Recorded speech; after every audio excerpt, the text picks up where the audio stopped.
क्या कुछ कहेंगे आप, क्या डिमांड है? भाई प्राइम मिनिस्टर साहब मोदी जी चौथी बार आ रहे हैं। हर बार पिछले 3-4 महीने से मैं यही कह रहा हूं कि मोदी जी को बिहार में ये बताना चाहिए कि हम लोग की शिक्षा व्यवस्था कब सुधरेगी। मोदी जी को ये बताना चाहिए कि बिहार से पलायन कब रुकेगा।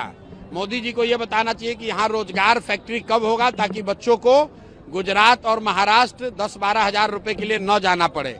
बाकी की जो बात कर रहे हैं मोदी जी, एक ट्रेन दे देंगे, एक रोड बना देंगे, इसकी हम लोग को जरूरत नहीं है। ये हम लोग सब अपने से कर सकते हैं। हम लोग के बच्चों के लिए रोजगार होना चाहिए, पलायन बंद होना चाहिए, 2 रुपया कम मिले लेकिन बच्चे अपने परिवार के साथ रह सके, लोग अपने परिवार के साथ रह सके, पढ़ाई कर सके, रोजगार कर सके। लोगों की ये इच्छा है। और आपने अभी सभा में देखा, मैंने पूछा भाई अगर वोट बिहार का है तो फैक्ट्री कहाँ लगना चाहिए, लोगों ने कहा बिहार में लगना चाहिए। और मैंने ये भी पूछा कि बताओ 15 साल में आप मोदी को वोट दे रहे हो, बिहार के लोग, मोदी जी ने फैक्ट्री कहाँ लगाया है, बिहार में कि गुजरात में? तो हर व्यक्ति कह रहा है कि नहीं गुजरात में लगाए हैं। और फिर मैंने लोगों से पूछा कि ये आपको आगे मंजूर है, तो लोगों ने कहा ये मंजूर नहीं है, अब ये नहीं चलेगा कि आप वोट बिहार में लीजिएगा और फैक्ट्री गुजरात में लगाइएगा। बिहार में बदलाव होगा, बिहार में जनता का राज होगा, बच्चों के लिए शिक्षा रोजगार होगा। के बाद अब नीतीश कुमार 125 यूनिट बिजली फ्री का अगर लॉलीपॉप दे रहे हैं तो कोई इसको मानने वाला नहीं है। बिजली के विषय में जो समाज के लिए सबसे बड़ा इशू है वो है स्मार्ट प्रीपेड मीटर का, जिसकी वजह से हजारों परिवार अंधेरे में जी रहे हैं। और प्रीपेड होने के वजह से लोगों का बिजली एक दिन भी अगर पैसा नहीं दिया तो कट गया। दूसरी जो समस्या है कि बिजली का बिल गलत आ रहा है। आप बताइए अगर 100 रुपए के बजाय 500 रुपए बिल आए और फिर उसमें 100 यूनिट आप फ्री कर दीजिए, उससे फायदा क्या है? लोगों का तो उससे नुकसान है। जनता इस झांसे में आने वाली नहीं है। नीतीश कुमार की विदाई तय है। नवंबर के बाद यहाँ बिहार में नया मुख्यमंत्री बन रहा है।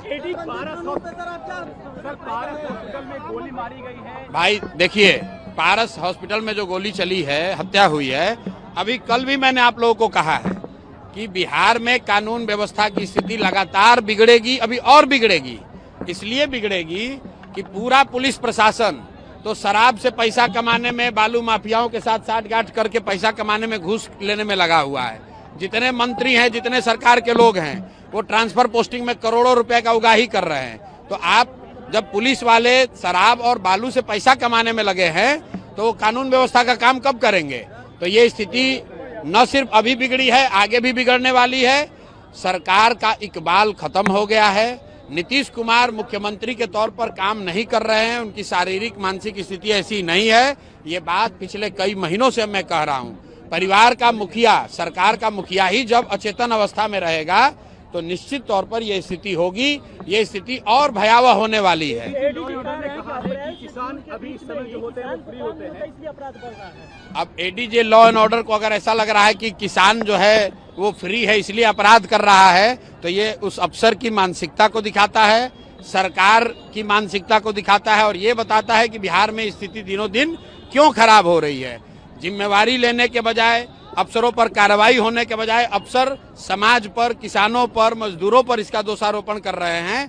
पारस हॉस्पिटल में जहां पर यह हत्या हुई है वो कोई किसान जाकर थोड़ी ना मारा है। वीडियो जारी हुआ है, देख लीजिए।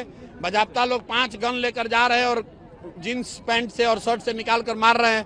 और एडीजी लॉ एंड ऑर्डर को किसान खेत में रोपनी करने वाला दिख रहा है, तो उनको आंख की जांच कराने की जरूरत है।